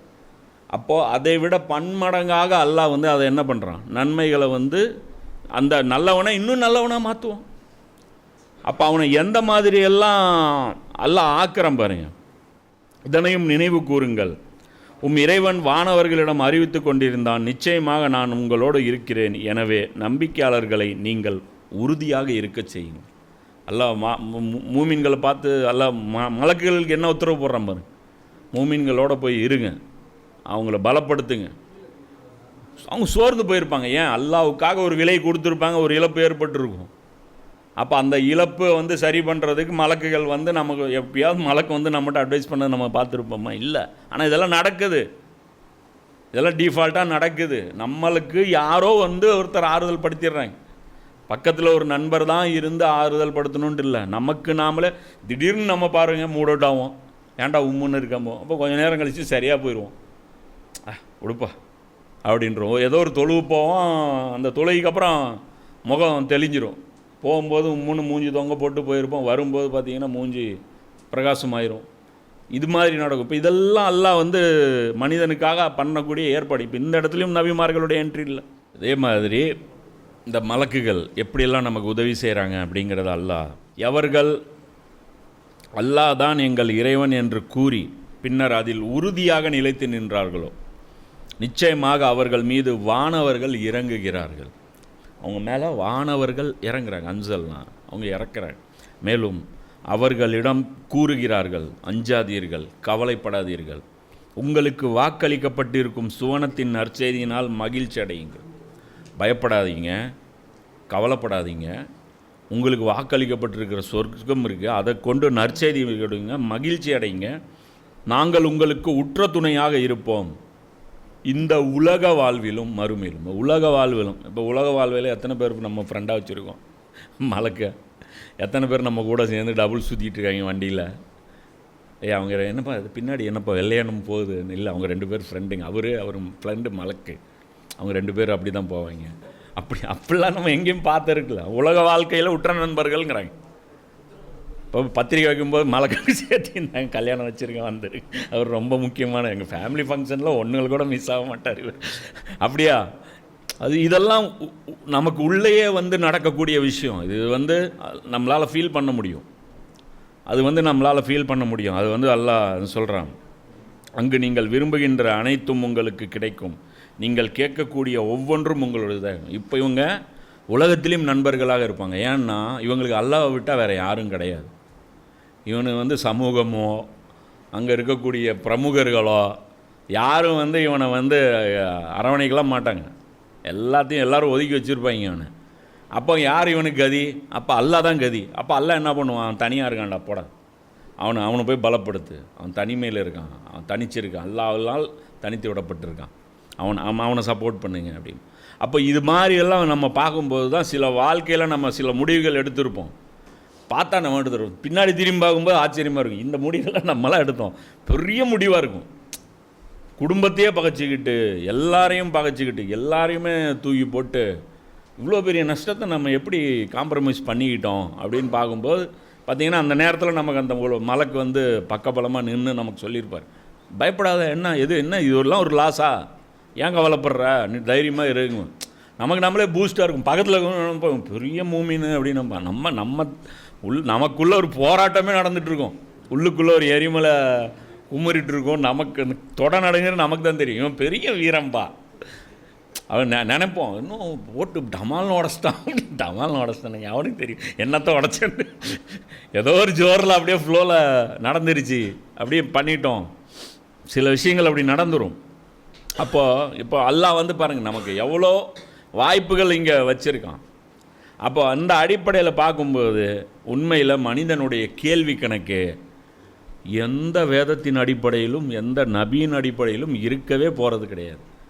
அவனுக்குள்ளே வைக்கப்பட்டிருக்கிற சோர்ஸ்கள், அவனுக்கு இப்படி தரப்பட்ட சோர்ஸ்கள், இதை வைத்தே அவனுடைய கேள்வி கணக்கு முடிஞ்சிடும். மறுமையில் கேள்வி கணக்கு, உன்னை ஏன் அடுத்தவன் கெடுத்தான், சொசைட்டி ஏன் உன்னை வந்து இப்படி பண்ணி, இப்படிலாம் ஒன்றும் இருக்காது. ஏன்டா இயல்புக்கு மாற்றமாக நடந்த, நான் உன்னை இப்படி படைக்கவே இல்லையே, நீயா ஏன் போய் வாண்டடா போய் நீ வந்து மிருகம் மாதிரி மாறின, அப்படி தான் எல்லாம் கேட்பான். ஏன் நான் உனக்கு இவ்வளோ ஆற்றலை கொடுத்தேன், கண்ணை கொடுத்தேன், காதை கொடுத்தேன், உள்ளம் கொடுத்தேன், சிந்தனை கொடுத்தேன், மனதை கொடுத்தேன், அறிவை கொடுத்தேன், நன்மை தீமை பற்றி குறைந்தபட்ச உள்ளுணர்வெல்லாம் கொடுத்தேன், இதெல்லாம் வச்சுட்டு நீ என்ன பண்ண? அதுதான் பார்த்தோன்னா அல்லாஹ் குர்ஆனில் சூரா யாசீனில் அல்லாஹ் சொல்கிறான், இன்று அவர்களுடைய வாய்களுக்கு நாம் முத்திரை வைத்து விடுவோம், அவர்கள் எவற்றை சம்பாதித்து கொண்டிருந்தார்கள் என்று அவர்களின் கைகள் நம்மிடம் சொல்லும், அவர்களின் கால்களும் சாட்சி சொல்லும். இங்கே வந்து வேதம் சாட்சி சொல்ல தேவையில்லை. இந்த மறுமையில் பொறுத்தவரை நல்லா புரிஞ்சுங்க, குர்ஆனில் வந்து வரக்கூடிய மறுமை சம்பந்தப்பட்ட வசனங்கள்லாம் ஒரே படம் கிடையாது, அதெல்லாம் வேறு பிக்சரு. 40s பிக்சர் ஒன்று இருக்குது, 60s பிக்சர் ஒன்று இருக்குது, 70s ஒன்று இருக்குது, என்ன 90s ஒன்று இருக்குது, 2Ks இருக்குது, ஜென்ஜிஸ் இருக்குது, அதெல்லாம் அங்கே வேறு சீன் வருது. நம்ம மொத்த மேட்ரையும் எடுத்துகிட்டு போய் வலப்புறத்தாரே இடப்புறத்தாரே வலது கையில் வாங்க நபியுடைய உம்மத்தாரே நம்ம களிமா சொன்னார், அதெல்லாம் கிடையாது. இது வேறு சீனு. எவனுதோ காலே போதும், அவன் காலே அவனை காலை வாருது, எவனுக்கோ அவன் கையை அவனுக்கு ரிவிட்டு வைக்குது. இந்த இடத்துல அல்லாஹ் வந்து கையை வச்சே விசாரணை முடிச்சிட்டான், காலை வச்சே விசாரணை முடிச்சிட்டான். இது 36 அத்தியாயத்தில் 65 வசனம் நான் சொன்னது யாசீனில். அடுத்தது, அந்த நேரத்தை சற்று நினைவு கூறுங்கள், அப்போது அல்லாவின் இந்த பகைவர்கள் நரகின் பக்கம் கொண்டு செல்வதற்காக ஒன்று திரட்டப்படுவார்கள். அவர்களில் முன்னோர்கள் பின்னோர்கள் வரும் வரை நிறுத்தி வைக்கப்படுவார்கள். இறுதியில் அவர்கள் சென்றடையும் போது அவர்களின் காதுகளும் அவர்களின் கண்களும் அவர்களின் உடம்பின் தோள்களும் உலகில் அவை என்னென்ன செயல்கள் செய்து கொண்டிருந்தன என்று அவர்களுக்கு எதிராக சாட்சி கூறும். இப்போ இந்த இடத்துல யார் சாட்சி கூறுறா? நபி கிடையாது, இவருக்கு நபி கிடையாது, கிதாபு கிடையாது, எந்த விசாரணையும் வந்து அந்த அடிப்படையில் நடக்காது. எல்லாம் கூப்பிட்றான், என்னடா ஊருக்குள்ளே அழிச்சாட்டேன் இப்போ பண்ணுறான்ல, ஊருக்குள்ளே நல்லா தெரியுது இல்லை, நல்லா தெரியுது மனுஷன் குடிக்கிற தண்ணி தொட்டி, அந்த தண்ணி தொட்டியில் போய் மலம் கலக்கிறான். என்ன எண்ணம் உனக்கு, என்ன திமிரு உனக்கு? செருப்பு போட்டு ஒருத்தன் அந்த தெருவில் நடந்துட்டால் அவனை உன்னால் ஜீர்ணிக்க முடியாதா? உன் முன்னாடி ஒருத்தன் இப்படி உக்காந்துக்கிட்டா ஜீரணம் பண்ண முடியாதா? வழிபாட்டு தளத்தில் அவனுக்கு சமமாக ஒருத்தன் வந்து அப்படி இருந்துட்டா உன்னால் டைஜஷன் பண்ண முடியாதா? அவ்வளோ அதிகாரமாக உனக்கு? எல்லாம் சொல்கிறான், அந்த கால்கள் போதுண்டா, உன் தோல் போதுண்டா. அவர்கள் தங்கள் தோள்களை பார்த்து கேட்பார்கள், எங்களுக்கு எதிராக ஏன் சாட்சி சொன்னீர்கள்? யார்? மனுஷன் தன்னுடைய தோலை பார்த்து சொல்லுவான், டே என்னடா ஆச்சு, எனக்கு எதிராக சாட்சி சொல்கிற? அதற்கு அவை பதிலளிக்கும், ஒவ்வொன்றையும் பேச வைத்த இறைவனாகிய அல்லாஹ் தான் எங்களையும் பேச வைத்தான். அவனே உங்களை முதன்முறையாக படைத்தான். மேலும் இப்போது அவனிடம் நீங்கள் திரும்ப கொண்டு செல்லப்படுகிறீர்கள். உலகில் நீங்கள் குற்றங்களை இரகசியமாக செய்து கொண்டிருந்த போது உங்களுடைய காதுகளும் உங்களுடைய கண்களும் உங்களுடைய தோள்களும் உங்களுக்கு எதிராக சாட்சி சொல்லும் எனும் எண்ணமே உங்களுக்கு இருந்ததில்லை. அதாவது நபியை வச்சோ வேதத்தை வச்சோ உங்களை மாட்டுவேங்கிற எண்ணம் இல்லை, உங்கள் கைகளே உங்களுக்கு எதிராக சாட்சி சொல்லும், அதெல்லாம் உங்களுக்கு அந்த எண்ணமே உங்களுக்கு இருந்ததில்லை. மாறாக நீங்கள் செய்கின்ற செயல்களில் பெரும்பாலானவற்றை அல்லாஹ் கூட அறிய மாட்டான் என்று நீங்கள் எண்ணி இருந்தீர்கள். அல்லாஹ் பற்றி கூட உங்களை படைத்தவனை பற்றி கூட அந்த அப்பாவியோடைய உரிமையை பறிக்கிறியே, அவனுடைய படைத்தவன் ஒருத்தன் இருக்கானே, அவன் விட்டுற மாட்டான், அவனை கை விட்டுற மாட்டான், இதுக்கு பதிலடி கண்டிப்பாக கிடைக்கும். வினை விதைத்தவன் வினை அறுப்பான். இது கேள்விப்பட்டது இல்லையா? உன்னுடைய செயல்கள் வந்து அப்படியே காற்றுல போயிடும் நீ நினச்சல்ல, இப்போ மாட்டினியா? அல்லாஹ் கேட்பான், உங்கள் இறைவனை பற்றி நீங்கள் கொண்டிருந்த உங்களுடைய இந்த எண்ணமே உங்களை அழிவில் ஆழ்த்தி விட்டது. அல்லாவை பற்றி நீங்கள் அண்டர் எஸ்டிமேட் பண்ணிடல, இதுவே போதும் நீ நாசமாக போகிறது. இன்றைக்கி முஸ்லீம்களும் அதே தான், அல்லாவை பற்றி பயங்கர அண்டர் எஸ்டிமேட். என்ன அல்லாஹ் சாமிக்கு தொழுதா போதும், குஷியாயிரும், அல்லாஹ் சிரிப்பான். அப்படி அந்த ஹதீஸில் வரும், அது அல்லாஹ் சிரிப்பான். ஒரு அடியானை பார்த்து என்ன பாவ மன்னிப்பு கேட்டானோ அல்லாஹ் வந்து அந்த ஒட்டகத்தை அந்த தொலைஞ்சு போன பாலைவனத்தில் தேடணும் அவனுக்கு கிடச்சி சிரிக்கிற மாதிரி சிரிப்பான். சிரிக்கிறானா? சிரித்ததான், அதனால தான் நம்ம துவாக்கள் இந்த லட்சணத்தில் இருக்கா. நம்ம துவா அங்கீகரிக்கப்பட்டு எத்தனை நூற்றாண்டாச்சு, இன்றைக்கி முஸ்லீம்களுடைய துவா இன்றைக்கி வந்து காவத்துள்ளால் போய் எத்தனை பேர் சுற்றிட்டு இருக்கு. எந்த துவாவுக்கு இன்றைக்கி வேல்யூ இருக்குது? ஒன்றும் காணோம். அல்லாஹ் சொல்கிறான், அல்லாஹ் பற்றிய உங்கள் எண்ணம் உங்களை அழிவில் ஆழ்த்தி விட்டது. அல்லாவை பற்றி நீ நினச்சே பாரு ஒரு ஐடியா, அதுவே நீ நாசமாக போனதுக்கு காரணம். அதே காரணத்தால் நீங்கள் இழப்புக்குரியவர்களாக ஆகிவிட்டீர். என்னை பற்றி நீ தப்பு கணக்கு போட்டே நீ நாசமாக போயிட்ட. இந்நிலையில் அவர்கள் பொறுமையுடன் இருந்தாலும் சரி இல்லாவிட்டாலும் நரகமே அவர்களின் இருப்பிடமாகும். மேலும் அவர்கள் திரும்பி செல்வதற்கு ஒரு வாய்ப்பை விரும்பினாலும் எந்த வாய்ப்பும் அவர்களுக்கு கொடுக்கப்பட மாட்டார். அப்போ இந்த இடத்துல அல்லாஹ் சொல்கிறான். அப்போ இப்போ இதுலேருந்து புரியுதா எதை வச்சு அல்லாஹ் விசாரிக்க போகிறான், யார் யாரை எப்படி குற்றம் பிடிக்க போகிறான், யார் தேருவா யார் தேர மாட்டான், இன்னும் எஸ்டிமேட்டே பண்ண முடியாது. அந்த இடத்துல மறுமை நாளில் கண்டிப்பாக தெரியாது. புத்திசாலித்தனம் என்ன, எதையெல்லாம் டூஸ் அண்ட் டோன்ஸு எவ்வளோ தெரியுமோ அதை ஃபாலோ பண்ணும். புத்திசாலித்தனம் இதுதான். இப்போ தான் நபிமார்கள் என்ட்ரி கொடுக்குறாங்க. இப்போ நபிமார்கள் ஏன்லாம் அனுப்புகிறான் அல்லாஹ் சொல்கிறான், இது பெரிய வேலைக்கு. இது வந்து சும்மா ஒரு சின்ன சின்ன நீ பொய் சொன்னதுக்கு, நீ கொலை பண்ணதுக்கு, நீ வந்து கற்பழிப்பு பண்ணதுக்கு, இதுக்கெல்லாம் நபிமார்களாக வருவாங்க? இதெல்லாம் தப்புன்னு வேறு சொல்லி தரணுமா? உங்கள் அம்மாவை ஒருத்தன் கையை பிடிச்சி இழுத்தானா என்ன, உன் அக்காவை ஒருத்தன் கையை பிடிச்சி இழுத்தானா என்ன, அதே தான் அவனுக்கும்.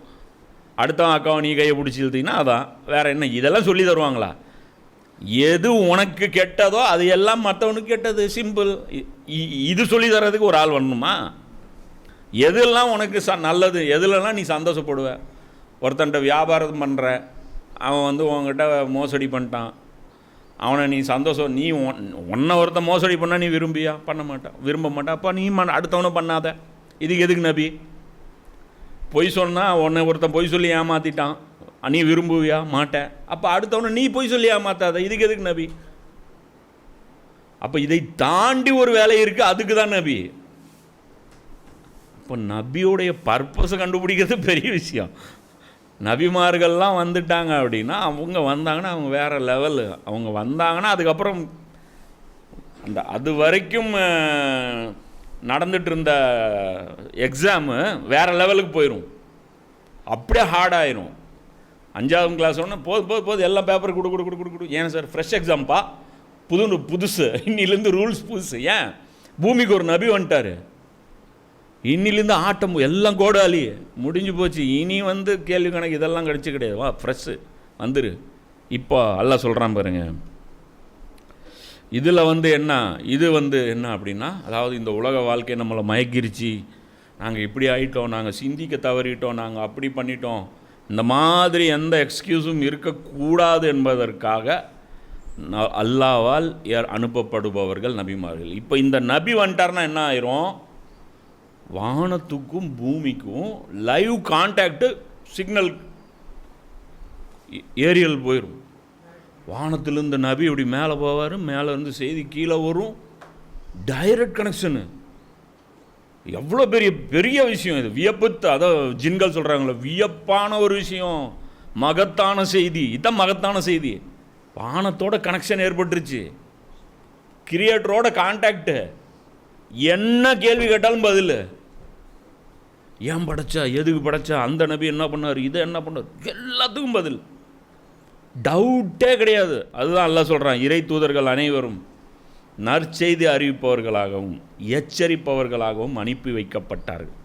ஏனெனில் அத்தூதர்கள் அனுப்பப்பட்ட பிறகு அல்லாஹ்விடம் முறையிட மக்களுக்கு ஆதாரம் ஏதும் இருக்கக்கூடாது என்பதற்காக. ஹுஜ்ஜத் உங்களுக்கு ரிவிட்டு வைக்கிறதுக்குன்னா நான் நபி அனுப்புவேன். நபி வந்தாலும் அப்படி நபி, இந்த நபியோடைய உம்மத்து நம்ம நபி வந்தது ப்ளஸ்ஸாக உனக்கு மைனஸ்ன்னு மறுமையில் போய் நின்னா தெரியும். வெறும் வந்து ரசூலுல்லாஹ்வுடைய உம்மத்தில் பிறக்கிறதுக்கு நம்மளாம் எவ்வளோ பாக்கியம் பண்ணியிருக்கோம். என்னடா பாக்கியம் பண்ணிட்டோம்? ஒன்றும் பண்ணல, பிறந்தோம். பை ஆக்சிடெண்ட் பிறந்தது. அதாவது இப்லீஸு அல்லாஹ்வை பற்றி நமக்கு ஊட்டுன அக்கீதா பாருங்க. இப்லீஸு, டே நீ எவ்வளோ சிறந்தவன் தெரியுமாடா, 20th century பிறந்திருக்கிற பத்தியா, மூசா நபி காலத்தில் நீ பிறந்திருந்தீங்கன்னா உனக்கு இவ்வளோலாம் கிடையாது. எல்லா நபிமார்களும் லைஃப் லைன் யூஸ் பண்ணிட்டாங்களாம். யார்? இந்த அந்த ஒரு துவா, இந்த ஏற்கப்பட வேண்டிய துவா. அப்போ அந்த துவா வந்து நபி ஸல்லல்லாஹு அலைஹி வஸல்லம் என்ன பண்ணிட்டாங்க, அந்த லைஃப் லைன் யூஸ் பண்ணல. அப்போ அந்த லைஃப் லைன் மறுமையில் இருக்குது. இப்போ அல்லாஹ் என்ன ஆகிப்போச்சு, அல்லாஹ்வா ஒரு ரூல்ஸ் கொடுத்தானா, ஐயா இப்படி ஒரு லைஃப் லைன் இருக்கே, இவர் கையில் வேறு இருக்கே, இவரை மீறி எப்படி இவருடைய உம்மத்திலிருந்து ஒருத்தனை நரகத்தில் போடுறது, தர்ம சங்கடத்தில். அல்லாஹ் போட்ட ரூல்ஸ் இப்போ அல்லாஹ்வுக்கே சங்கடத்துக்கு.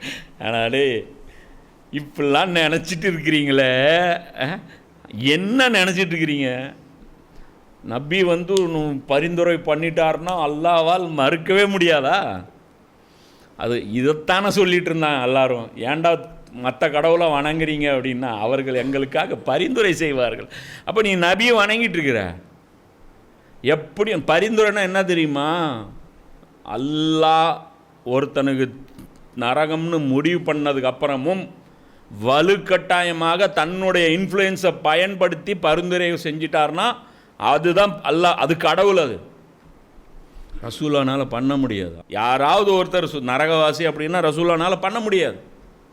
எந்த ஒரு நரகவாசியை கூட நபி ஸல்லல்லாஹு அலைஹி வஸல்லம் அவங்களால மீட்டெடுக்க முடியாது, அல்லாஹ் நாடியவர்களை தவிர. அல்லாஹ் யாருக்கு பரிந்துரை செய்ய சொல்கிறானோ அல்லாஹ் யாருக்கு முடிவு பண்ணுறானோ அவங்களால தான் நீங்கள் இது பண்ண முடியும்.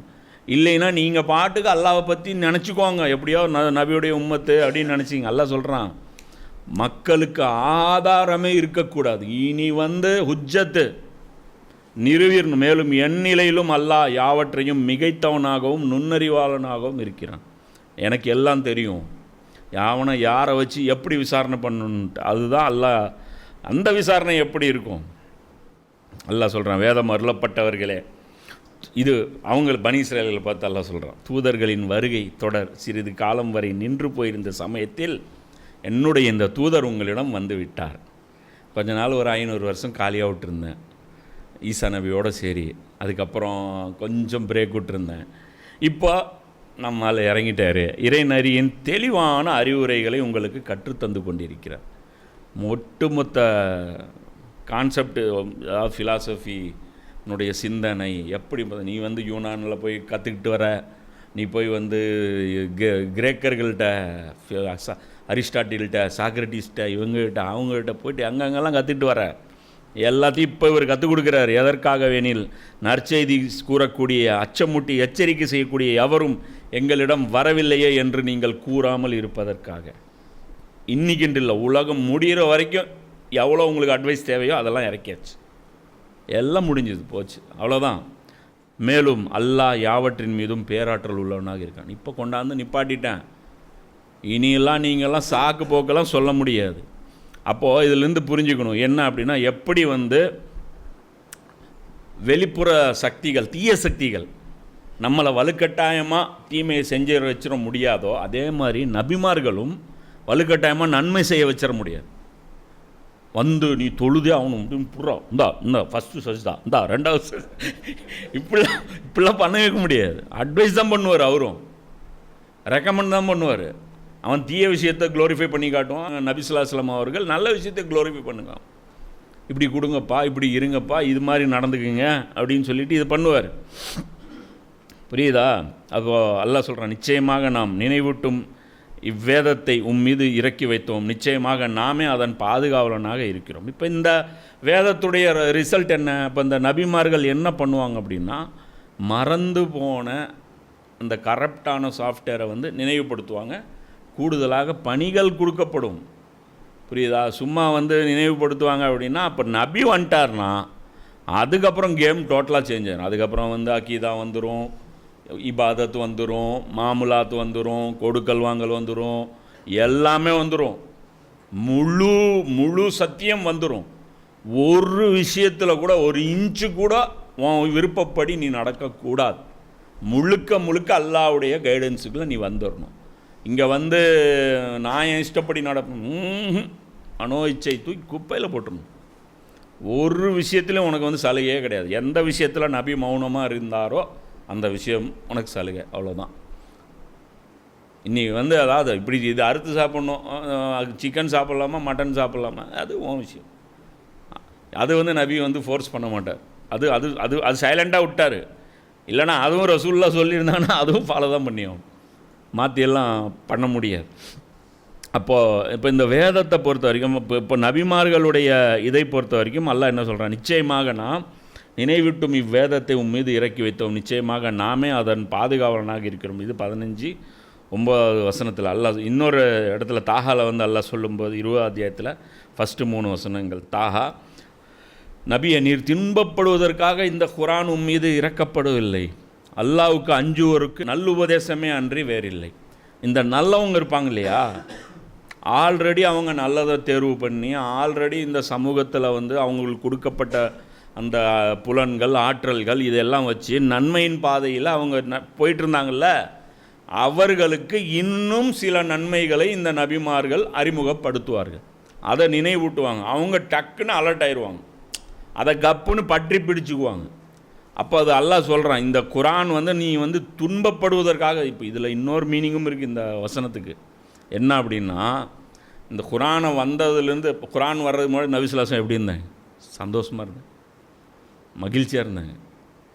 ஒன்றும் இல்லை, நல்ல மனுஷன், ஊருக்குள்ளே நல்ல பேர், நல்ல ஃபேமிலி, நல்ல 4 குழந்தைங்க இருக்குது, பெண் குழந்தைங்க இருக்குது, நிம்மதியாக இருக்கிறாங்க, நல்ல நிம்மதியாக இருக்காங்க. அப்போ ஒன்றும் அவங்களுக்கு கஷ்டம் இல்லை. குரான் வந்ததுக்கப்புறம் திட்டுறாங்க, ஊரில் இருக்கிறவங்க அடிக்கிறாங்க, பழி போடுறான், கேலி பேசுகிறான். அப்போ இந்த குரான் வந்ததுக்கப்புறம் நான் ரிவர்ஸில் போயிட்டேன் அப்படின்னு ரசூல்லா நினைக்கிறாங்க. இல்லை, இந்த குரான் ஜெயிக்கிறதுக்காக வந்து தோக்கிறதுக்காக வரல. அல்லாஹ் தான் சொல்கிறான், இப்படி வாழ்கிறதுக்காக வரல இந்த குரானு. இது இன்னும் கொஞ்சம் நல்ல உன் போக்கு பாரு எப்படி ஆக போகுதுன்ட்டு. இப்படின்னா 1,00,000 பேர் வந்து நிற்பான், இப்படின்னா அவ்வளோ பெரிய பேர் வந்து உங்களுக்கு கொண்டாந்து கொட்டுவான். ஜிஸியா வந்து ஜக்காத் வந்து உங்கள்கிட்ட கொட்டும். உங்கள் மிகப்பெரிய அரசாங்கம் உங்கள் கையில் வரும்.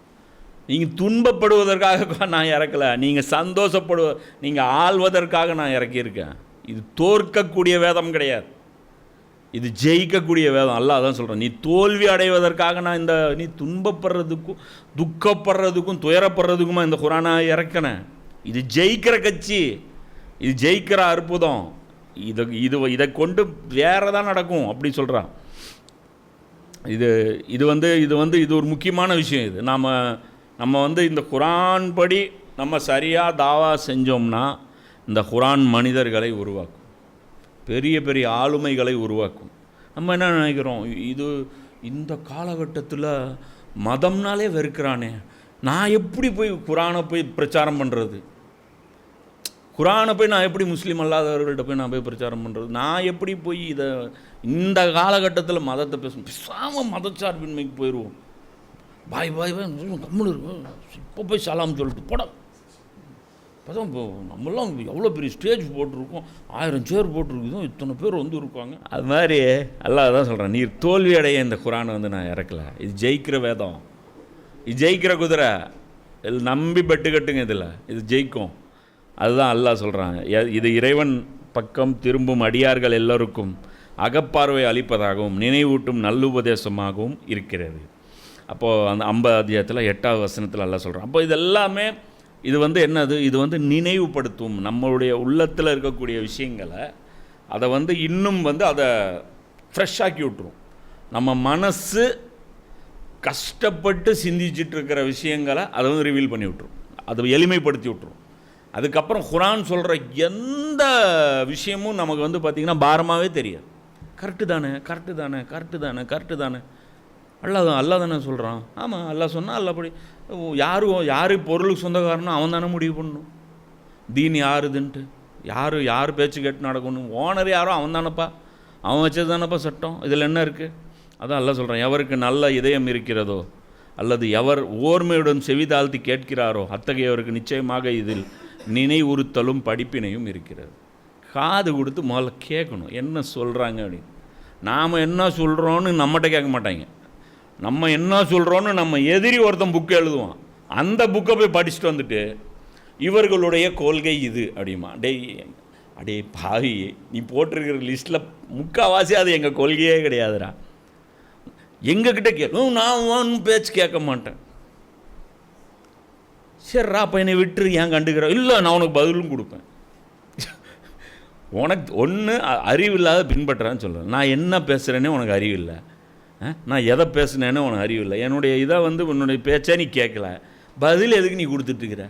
என்னை ஏன் எதிர்த்துட்ருக்குற? எதிர்க்கிறதுக்கு உனக்கு என்ன எதிர்க்கிறதுன்னு ஆகிப்போச்சா? வா, டைம் ஒதுக்கி நான் என்ன பேசுனேன் ஃபுல்லாக கேளு, ஒவ்வொரு ஆர்கியூமெண்ட்டுக்கு பதில் வையே.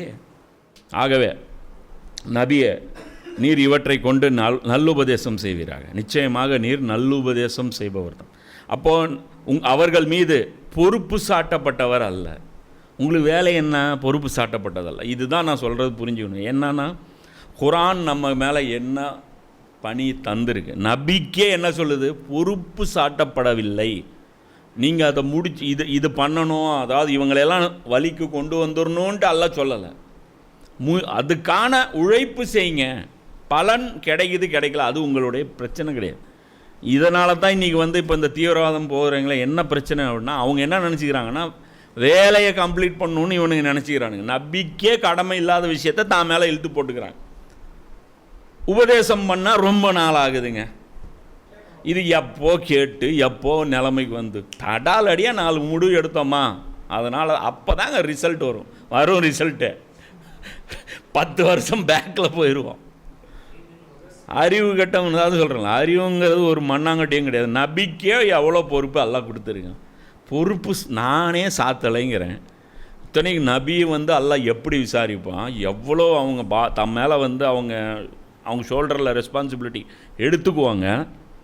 அப்போ இந்த இடத்துல அல்லாஹ் வந்து எப்படி அந்த இவ்வளோ தூரம் இருக்கும்போதே அப்போ நல்ல உபதேசம். அப்போ நபிமார்கள் இவங்களுடைய வேலை கூட என்ன, வெளியில் இருந்துட்டு நம்மளை நன்மையின் பக்கம் அழைப்பாங்க. இந்த பக்கம் தீமையுடைய தலைவர்கள் எப்படி இருப்பாங்க, இவங்க நம்மளை தீமையின் பக்கம் அழைப்பாங்க. இதுதான் பணி. அப்போது நபி வந்துட்டார் அப்படின்னா அவர் நம்ம மேலே ஹுஜ்ஜத்து நிறுவிடுவார். அப்போ எதெல்லாம் கடமை, நபி எதெல்லாம் செஞ்சாரோ அது எல்லாமே கடமையாயிடும்.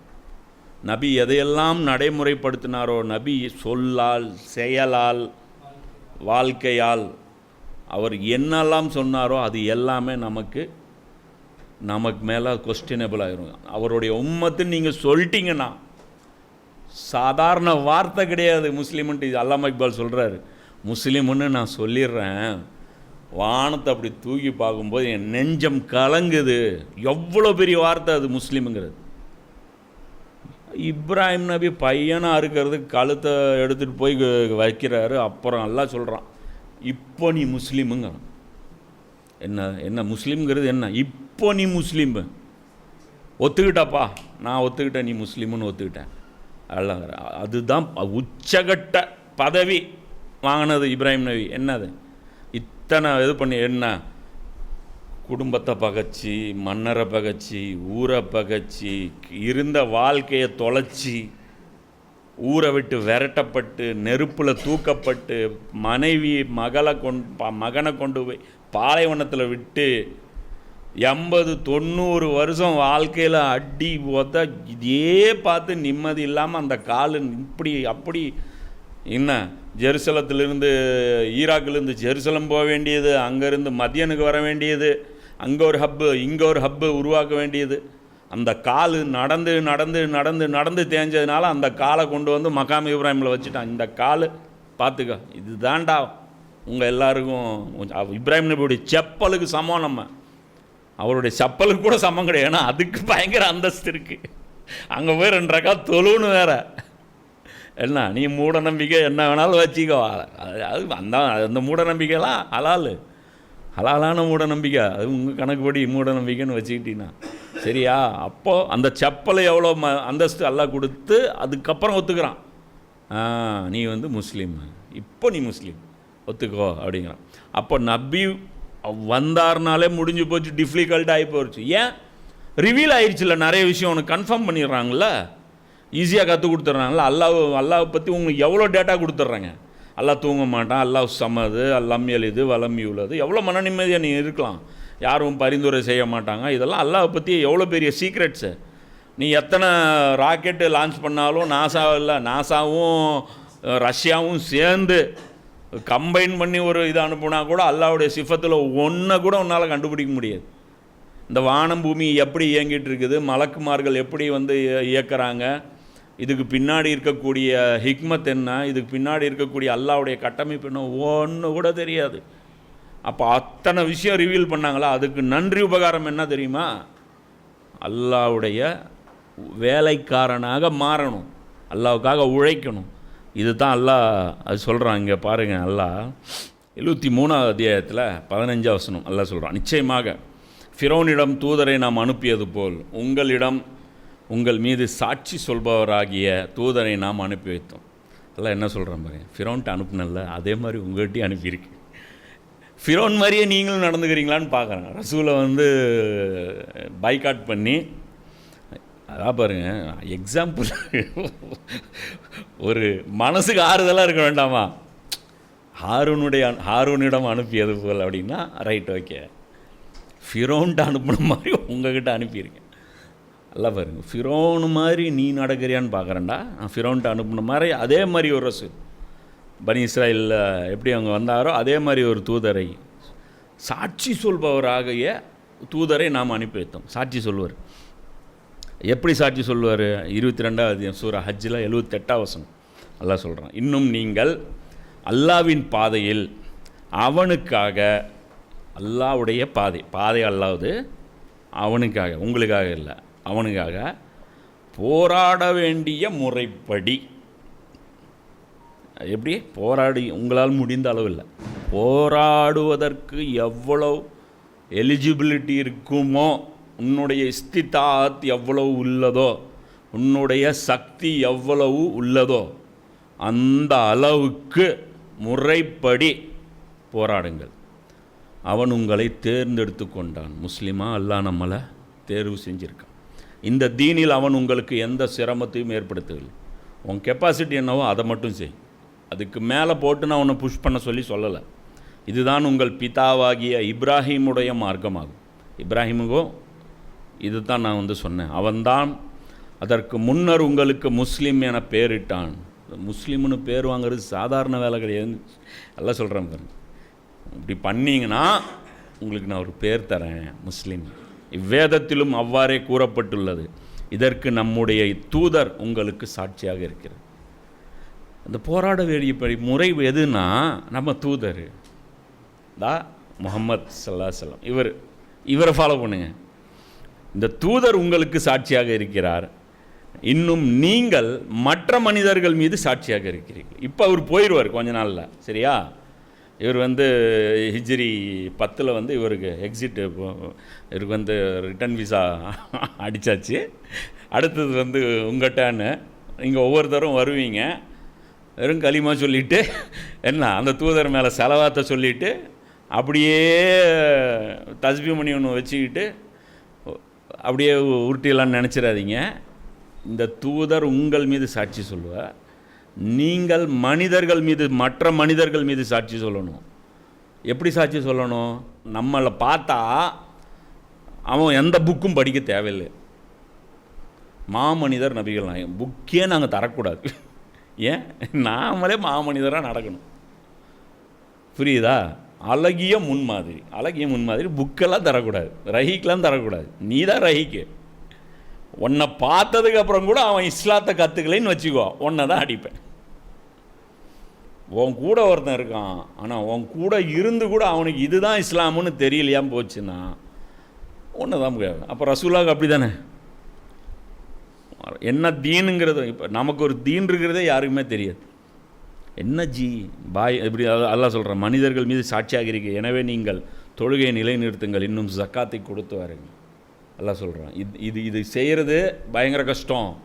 அதனால் தொழுகையில் வாங்க, முதல்ல ஸ்ட்ரிக்னஸ் வாங்க, தொழுகையில் ஊறி தெளைங்க, ஜக்காத்து கொடுங்க. ஏன் ஜக்காத்து கொடுக்க சொல்கிறான்?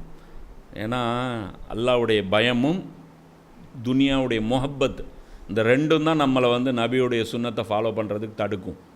அதனால தான் அல்லாஹ் ஜக்காத்து கொடுக்கும். நிறைய பெண்கள் கேள்வி கேட்குறாங்க, என்ன நீங்கள் ஜக்காத்து நீங்கள் வருஷத்துக்கு ஒரு தடவை தான், பொருளுக்கு ஒரு தடவைன்னு டிஎன்டிஜெல்லாம் சொல்லிட்டாங்க. நீங்கள் திடீர்னு பொருளுக்கு ஒரு தடவை இல்லை, பல திரும்ப கொடுக்கணுங்கிறீங்க. திரும்ப கொடுத்தா குறைஞ்சிடாதா? வாய் விட்டே கேட்குறாங்க, நிறைய பேர் கேட்குறாங்க. திரும்ப விட்டுதா குறைஞ்சிடாதா? குறையட்டும். கொஞ்ச நாள் இருக்கிறதுக்கு தான் நீ வந்திருக்கிறா. இதுதான் பெஞ்சு தானே, இது பர்மனெண்ட்டா? இந்த இடத்துல 100 வருஷத்துக்கு முன்னாடி யாரோ ஒருத்தன் உட்காந்துருப்பான், அடுத்து 10 வருஷம் கழித்து இன்னொருத்தன் உட்காந்துருப்பான். யார் வேணாலும் வருவாங்க. இந்த முஹப்பத், இந்த மாலுடைய முஹப்பத்து, இந்த அல்லாஹ்வுடைய மறதி, இது ரெண்டுமே இருக்கக்கூடாதுன்னா ஜக்காத்து கொடுக்கணும், தொழுகை நிலைநாட்டணும். இது இருந்துகிட்டே இருக்கணும்.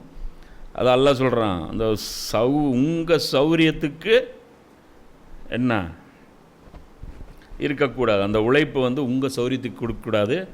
நபியின் முன்மாதிரி அளவுக்கு இருக்கணும், அந்த அளவுக்கு இருக்கணும். நான் நபியை விசாரிப்பேன், இதுதான் பாடம் நடத்துவீங்களான்ட்டு. அதுக்கப்புறம் மக்களை விசாரிப்பேன், உங்கள் மத்தியில் இவங்க சுற்றுனாங்களே, இவங்கெல்லாம் எப்படி நடந்தாங்க, இதை வச்சு உங்களால் என்ன புரிஞ்சிக்க முடியுது, இவங்களை வச்சு உங்களால் என்ன புரிஞ்சிக்க முடிஞ்சது அப்படின்னு கேட்பேன் அப்படின்னு சொல்கிறான். அல்லாஹ்வை பற்றி கொள்ளுங்கள், அவன்தான் உங்களுக்கு பாதுகாவலன் அப்படிங்கிறான். இன்னொரு இடத்துல அல்லாஹ் சொல்கிறான் 4:41 இதெல்லாம் டேஞ்சரு.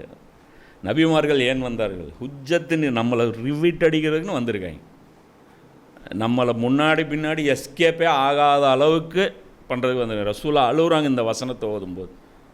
எனவே நபியை ஒவ்வொரு கூட்டத்தினரையும் அவர்களுடைய சாட்சியுடன் நாம் கொண்டு வரும்போது, நாம் இவர்கள் மீது சாட்சியாக உம்மையும் கொண்டு வந்தால் இவர்களின் நிலை எப்படி இருக்கும்?